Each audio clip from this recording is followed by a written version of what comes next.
Hello दोस्तों, कैसे हैं आप लोग। हम लोगों ने लास्ट वीडियो में इलेक्ट्रिक करंट और वोल्टेज के बारे में पूरा डिटेल्स पढ़ा है। अब हम लोग पढ़ते हैं रजिस्टिविटी। आपको 3 वर्ड इलेक्ट्रिकल इंजीनियरिंग में बहुत अधिक सुनने को मिलेंगे, इलेक्ट्रिक करंट, वोल्टेज और रेजिस्टेंस। तो इलेक्ट्रिक करंट और वोल्टेज के बारे में हमने पूरा डिटेल से पढ़ा है, ठीक है। अब हम लोग पढ़ते हैं रजिस्टेंस क्या होता है।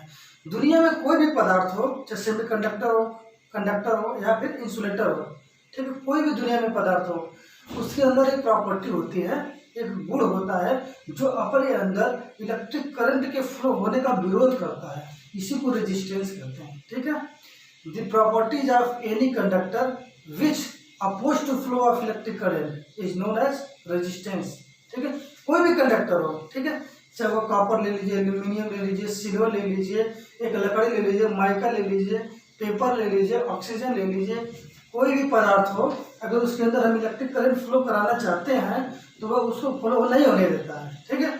और जो पदार्थ इलेक्ट्रिक करंट को बिल्कुल भी फ्लो होने नहीं देता है, जैसे सूखा लकड़ी हो गया, माइका हो गया, ठीक है, ये चीनी मिट्टी हो गया, ठीक है, तो ये सब जो मटेरियल होते हैं ये क्या होते हैं, इलेक्ट्रिक करंट को बिल्कुल भी फ्लो नहीं होने देते हैं। इसीलिए इस मटेरियल को इंसुलेटर बोलते हैं, ठीक है, कुचालक पदार्थ बोलते हैं। इंसुलेटर मटेरियल वो होते हैं जिसके अंदर से इलेक्ट्रिक करंट फ्लो नहीं हो पाते हैं। और जो कॉपर, एल्यूमिनियम और सिल्वर जैसे मटेरियल हो गए, इसके अंदर इलेक्ट्रिक करंट आसानी से फ्लो हो जाते हैं, ठीक है, तो उसके रेजिस्टेंस बहुत कम होते हैं, इसीलिए उसके अंदर इलेक्ट्रिक करंट आसानी से फ्लो हो जाते हैं। मतलब कहने का तात्पर्य यह है कि रेजिस्टेंस जो होता है हमेशा इलेक्ट्रिक करंट के फ्लो होने का विरोध करता है, ठीक है। अब पढ़ते हैं कि इलेक्ट्रिक करंट रेजिस्टेंस को हम लोग कैलकुलेट कैसे करते हैं। तो प्रयोगों द्वारा ये पाया गया है कि मान लीजिए ये कंडक्टर है, ठीक है, तो एक कंडक्टर ले लेते हैं जिसका लेंथ जो है लंबाई L है, L मीटर लंबा एक कंडक्टर ले लिया और इसका क्रॉस सेक्शनल एरिया हमने A ले लिया। क्रॉस सेक्शनल एरिया क्या होता है, ये जो कंडक्टर होगा बेलनाकार होता है, सिलेंड्रिकल होता है, उसको अगर बीच से काट देते हैं तो साइड से देखते हैं हम लोग एक गोल आकृति मिलती है, इसी को क्रॉस सेक्शनल एरिया कहते हैं। और ये वृत्ताकार होता है, इसीलिए इसका जो एरिया का फार्मूला होता है पाई आर स्क्वायर होता है, जहाँ पाई का वैल्यू होता है 22/7 और आर क्या होता है, रेडियस ऑफ द सर्किल होता है, ठीक है। ये क्रॉस सेक्शनल एरिया होता है। हमने कंडक्टर ले लिया, ठीक है, उसमें कुछ न कुछ लंबाई होगी और लंबाई है तो कुछ न कुछ मोटाई होगी, वही क्रॉस सेक्शनल एरिया होगा। तो इससे हम देखते ये हैं कि इस कंडक्टर का जो रेजिस्टेंस आर होता है, ठीक है, रेजिस्टेंस को हिंदी में प्रतिरोध बोलते हैं। इसका रेजिस्टेंस जो आर होता है इज डायरेक्टली प्रोपोर्शनल होता है लेंथ ऑफ द कंडक्टर, ठीक है। The resistance of the any conductor is directly proportional to the length of the conductor। मतलब कोई कंडक्टर या कोई तार जितना लंबा होगा, जितना अधिक लंबा होगा, उसकी रेजिस्टेंस उतना ही अधिक होगी। इसका एग्जांपल हमको हीटर में देखने को मिल जाता है। या आप हीटर का तार देखेंगे तो गोल गोल गोल गोल घुमा के ऐसे ऐसे ऐसे ऐसे करके लंबा रखा जाता है। मतलब कम एरिया में लंबा तार यूज हो ताकि रेजिस्टेंस उससे अधिक हो। देखिए, जो हीट एनर्जी जो प्रोड्यूस होता है, इलेक्ट्रिकल एनर्जी को जो हीट एनर्जी में हम लोग चेंज करते हैं, वो रेजिस्टेंस के कारण ही चेंज करते हैं। इसके बारे में डिटेल से पढ़ेंगे हम लोग बाद में, ठीक है। तो इसीलिए हम जो हीटर में जो तार होता है उसकी लंबाई बढ़ा देते हैं ताकि उसकी रेजिस्टेंस बढ़ जाए। तो resistance of the any conductor is directly proportional to the length of the conductor.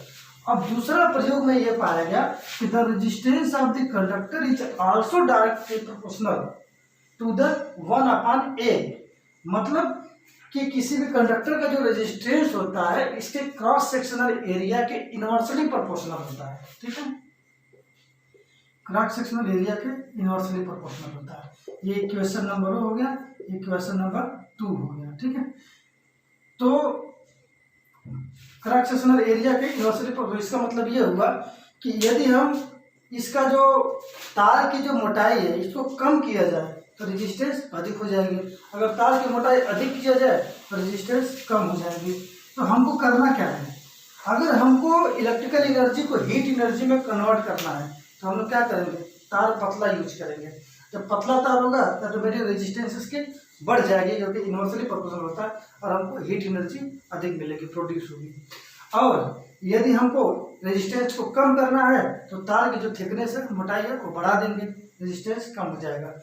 तो यहाँ पर हम ये देखते हैं कि the resistance of the any conductor is directly proportional to the length of conductor and inversely proportional to the cross sectional area of the conductor.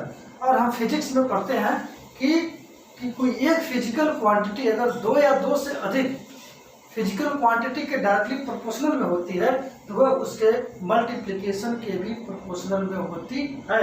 अर्थात R is also directly proportional L into 1/A। अर्थात R is directly proportional L upon A। Equation number 3।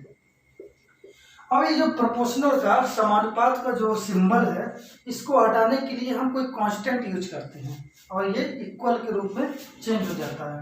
तो R is equal to rho L by A। This is the formula of resistance of any conductor. ठीक है, R resistance is equal to rho L by A, where rho is the constant जिसको हम बोलते हैं resistivity. रो को बोलते हैं resistivity. रो मतलब ये होता है रो, ठीक है, RHO, रो बोलते हैं, ग्रीक अक्षर है ये। रेजिस्टिविटी पहला नाम से रेजिस्टिविटी जानते हैं, दूसरा स्पेसिफिक रेजिस्टेंस, स्पेसिफिक रेजिस्टेंस। ठीक है, तो रेजिस्टेंस इज इक्वल टू होता है रो L बाई A, जहाँ रो एक कांस्टेंट है जो किसी भी इलेक्ट्रिकल के मटेरियल का प्रॉपर्टीज होते हैं। ठीक है, और L जो है क्या है यहाँ पर, लेंथ ऑफ द कंडक्टर, और ये क्या है, क्रॉस सेक्शनल एरिया। ठीक है, तो हम रेजिस्टेंस के फार्मूला के बारे में पढ़ लिए। अब हम लोग इस रेजिस्टिविटी के बारे में पढ़ते हैं क्या होता है।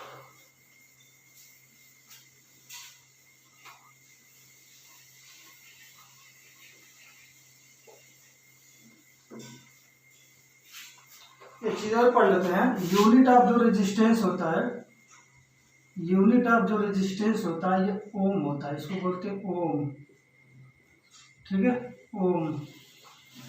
चूंकि ओम नामक वैज्ञानिक ने इसके कंसेप्ट का खोज किया था, इसीलिए उनके नाम से इसका जो यूनिट है उसको हम ओम बोलते हैं। ठीक है, तो हम लोग रेजिस्टिविटी रो के बारे में पढ़ रहे थे। रेजिस्टिविटी को, रो को हम रेजिस्टिविटी बोलते हैं। रेजिस्टिविटी जो होता है वह किसी भी पदार्थ या किसी भी कंडक्टर का अपना प्रॉपर्टी होता है। हर एक कंडक्टर के लिए रो का जो वैल्यू होता है अलग अलग होता है। जैसे कॉपर के लिए रो का वैल्यू कांस्टेंट होगा। कॉपर चाहे हम 1 मीटर ले लें चाहे 10 मीटर ले लें, 1 मीटर मोटा ले लें या 5 मीटर मोटा ले लें, उस कॉपर का जो मटेरियल होगा उसकी जो रो की वैल्यू होगी, रेजिस्टिविटी होगी, वह सेम होगी। ठीक है, तो यहाँ पर एक फार्मूला बनता है जिसे हम लोग पढ़े थे, R is equal to rho L by A। तो यहाँ पर रो इज इक्वल टू क्या हो जाएगा, RA बाई L हो जाएगा। ठीक है, तो rho is equal to P नहीं है, रो है, rho is equal to RA by L। ये होता है रेजिस्टिविटी का फार्मूला। रेजिस्टिविटी अलग अलग मटेरियल के लिए इसकी अलग अलग वैल्यू का मान होता है और ये कांस्टेंट होता है, चेंज नहीं होता है। अगर कोई कॉपर मटेरियल है तो उसका फिक्स रेजिस्टिविटी होगा, एल्यूमिनियम है तो उसका अलग रेजिस्टिविटी होगा, और अगर कॉपर है तो उसका अलग होगा, सिल्वर है तो अलग होगा। कहने का मतलब ये है कि रो होता है वो कंडक्टर का अलग अलग मटेरियल की प्रॉपर्टीज होती है। ठीक है, जो कांस्टेंट होती है। अगर हम यूनिट ऑफ रेजिस्टिविटी देखा जाए, यूनिट ऑफ रेजिस्टिविटी क्या हो जाएगा, यूनिट ऑफ रेजिस्टेंस क्या होता है, ओम होता है। यूनिट ऑफ रेजिस्टेंस ओम होता है। यूनिट ऑफ एरिया क्या होता है, मीटर स्क्वायर होता है, और यूनिट ऑफ लेंथ क्या होता है, मीटर होता है। तो मीटर स्क्वायर से मीटर कट जाएगा, मीटर बच जाएगा, तो इसका क्या हो जाएगा, ओम मीटर। ठीक है, तो यूनिट ऑफ रेजिस्टिविटी या स्पेसिफिक रेजिस्टेंस क्या होता है, ओम मीटर होता है। ठीक है, तो हम रेजिस्टिविटी के बारे में पढ़ लें। बहुत लंबा इस वीडियो हो जाता है, इसीलिए हम थोड़ा सा शॉर्टकट में बताना चाह रहे हैं, ठीक है। कंडक्टेंस क्या होता है, ठीक है, the reciprocal value of the resistance called conductance, ठीक है। मतलब कंडक्टेंस जो होता है, कंडक्टेंस को हम जी से प्रदर्शित करते हैं। ये रेजिस्टेंस का अपोजिट वैल्यू होती है 1/r, G equal to 1/r, reciprocal value of resistance is called conductance. Conductance का जो फार्मूला होता है 1/r होता है, ठीक है। अब इसका आर की जगह पे आप रो एल बाई ए रखोगे, फिर कैलकुलेशन करोगे, कुछ अलग फार्मूला मिल जाएगा। तो यहाँ पर अगर यूनिट ऑफ कंडक्टेंस देखा जाए तो 1/यूनिट ऑफ रेजिस्टेंस क्या हो जाएगा, ओम हो जाएगा, ठीक है, ओम हो जाएगा। या इसको बोलते हैं ओम इनवर्स, ये इसका रेजिस्टेंस होता है। या इसको उल्टा बोलते हैं मोह कर देते हैं, एम को पहले कर देंगे तो उल्टा कर दोगे, इसको बोलते हैं मोह। मतलब कंडक्टेंस का जो यूनिट मात्रक होता है मोह होता है, या ओम इनवर्सन होता है, या प्रति ओम होता है, प्रति ओम। ये जो है आपका कंडक्टेंस हो गया, ठीक है। कंडक्टेंस जो होता है रेजिस्टेंस का अपोजिट होता है। इसका कंडक्टेंस का मतलब क्या होगा कि किसी इलेक्ट्रिकल का जो मटेरियल है या कोई कंडक्टर है, उसके अंदर आसानी से करंट फ्लो कर जाए, उसकी प्रॉपर्टी को कंडक्टेंस कहते हैं। कंडक्टेंस क्या होता है, इलेक्ट्रिक करंट के फ्लो होने में हेल्प करता है। किसी मटेरियल का कंडक्टेंस जितना अधिक होगा, मतलब उसमें उतना ही ज़्यादा करंट फ्लो होगा, वह अपोज नहीं करता है, ठीक है। अब हम लोग कंडक्टिविटी के बारे में पढ़ते हैं। जो कंडक्टिविटी होता है वह opposite value of the resistivity होता है। कंडक्टिविटी को हम लोग रो से बोलते हैं, सिग्मा बोलते हैं। सिग्मा इक्वल टू क्या होता है, 1/रो होता है। ये कंडक्टिविटी बोलते हैं इसको, ठीक है। कंडक्टिविटी क्या होता है, ये भी किसी अलग अलग मटेरियल का इसकी प्रॉपर्टी होती है जो अपने अंदर इलेक्ट्रिक करंट के फ्लो होने में हेल्प करता है। रेजिस्टिविटी क्या होती है, उस इलेक्ट्रिक करंट के फ्लो होने को रोकती है, बाधा डालती है। और कंडक्टिविटी क्या होती है, वो फ्लो होने की प्रॉपर्टी होती है, इसको फ्लो होने में हेल्प करती है, ठीक है। तो कंडक्टिविटी का जो फार्मूला होता है सिग्मा इज इक्वल टू 1/रो, reciprocal value of the resistivity is known as conductivity. अब जो इसका फार्मूला देखा जाए, ठीक है, तो फार्मूला वही है, rho is equal to RA/L रखेंगे, इनवर्स में आएगा, आप उसको कैलकुलेशन कर लेंगे, लंबा वीडियो बन जाएगा, इसलिए हम शॉर्ट फॉर्म में जा रहे हैं। तो unit of conductivity sigma is equal to 1/यूनिट of resistivity. Unit of resistivity क्या पढ़े थे लोग, ओम मीटर पढ़े थे। ओम मीटर या ओम सेंटीमीटर होता है, ठीक है। तो इसका क्या हो जाएगा, ओम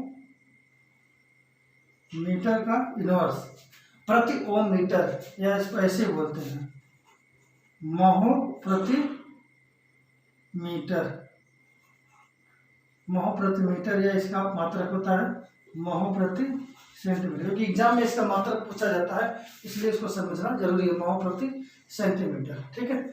हाँ, एक और चीज हम लोग पढ़ा, जो कंडक्टेंस में जो कंडक्टेंस का जो यूनिट होता था, ये जो महो होता था, इसको हम लोग साइमेन भी बोलते हैं,